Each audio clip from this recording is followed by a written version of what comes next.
Hello and welcome to this channel, and these are two scary lullabies.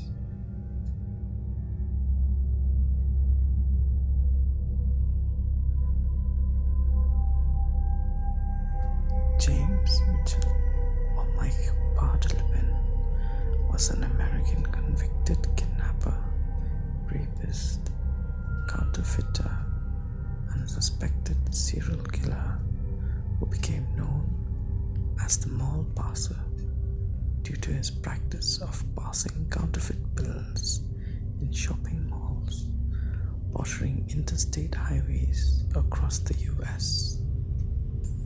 In the early 1980s, the United States Secret Service believed they had found a geographical pattern to a string of counterfeiting cases, and they distributed composite sketches to clerks in stores where they projected he would visit in the future, which would then lead to DeBardeleben's arrest.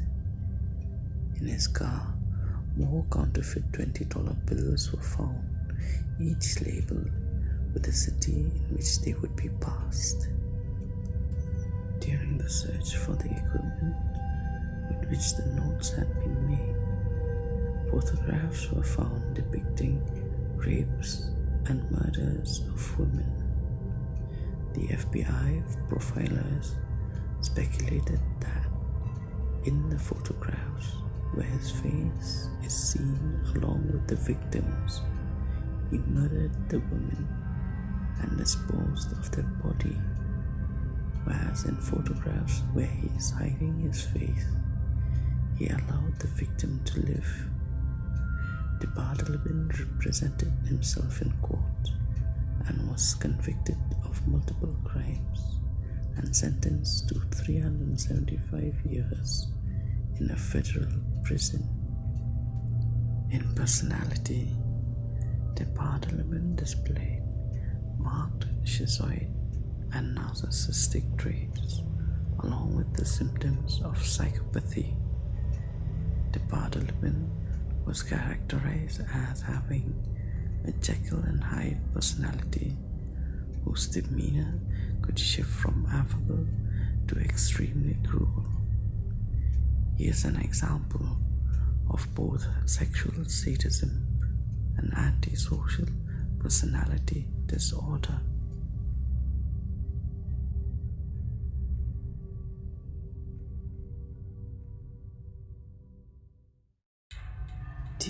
Arnold Corll was an American serial killer who abducted, raped, tortured, and murdered at least 28 teenage boys and young men between 1970 and 1973 in Houston, Texas.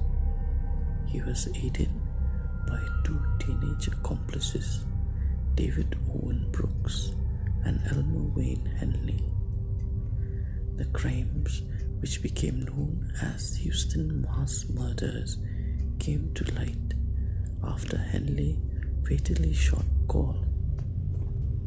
Upon discovery, it was considered the worst example of serial murder in US history.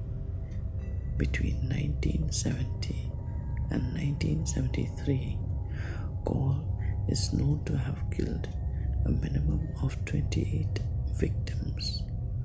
All of his victims were males aged 13 to 20, and the majority of whom were in their mid-teens. Most victims were abducted from Houston Heights, which was then a low-income neighborhood northwest of downtown Houston. With most abductions, he was assisted by one or both of his teenage accomplices, that is David Owen Brooks and Elmer Wayne Henley. Several victims were friends of either or both of Corll's accomplices. Others were individuals with whom Corll had himself become acquainted Prior to their abduction and murder, and two other victims, Billy Bausch and Gregory Mealy Winkle, were former employees of the Corll Candy Company. Corll's victims were usually lured into either one of the two vehicles he owned or a 1969 Chevrolet Corvette he is known to have purchased for Brooks in early 1971. The enticement was typically an offer of a party or a lift, and the victim would be driven to Corll's house. At Corll's residence, the youth would be plied with alcohol or other drugs until they passed out, tricked into donning handcuffs, or simply grabbed by force.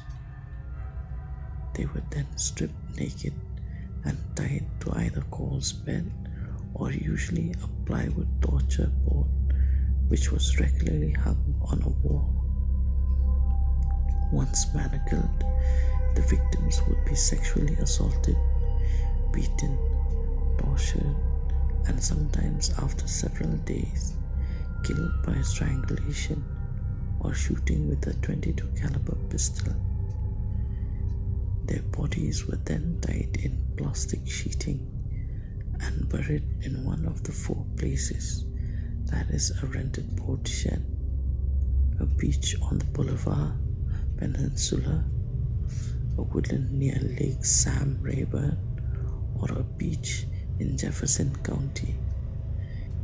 In several instances, Corll forced his victims to either phone or write to their parents with explanations for their absences in an effort to allay the parents' fears for their son's safety.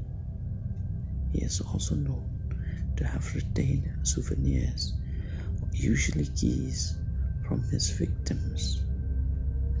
During the years in which he abducted and murdered his victims, Corll often changed addresses.